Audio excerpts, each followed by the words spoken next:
আর চুপ করে গেছি। ওই জন্য আমি আর পুকুরে এসে যাচ্ছে দেখা যাবে ময়দানে, কিন্তু ওই দুটো ঘাট কিন্তু পয়সা ভুলে গেছে।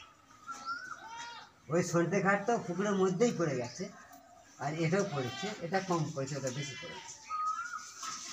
তার জায়গা মাপা হবে, ফের মাপা জায়গা যার যখন ইচ্ছা হবে আমিন নিয়ে এসে মারতে পারো, ওটা কোনো ব্যাপার। আরে আমার আমি দেখি ময়দান, আমি দেখি সে তার মেপে দেখে আমার নাম শুনে কিন্তু কাঁপে ভাগ ঠিক আছে কিনা দেখে নিতে পারে। ও যার যখন ইচ্ছা হবে ওটা করতে পারে। আমিন খরচা তাকেই দিতে হবে, যার চুলকানো সন্ধ্যে ঘাটে করে ভাগ করে ভালো হবে, ভদ্র হয়ে গেছে। ও 10 বার ধরে ভাগ করা আছে। সন্ধ্যে ঘাটটা করে লাভ হয়।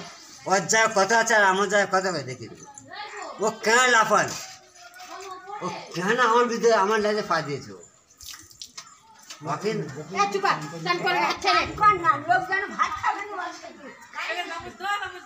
ওইদিকে যাবো।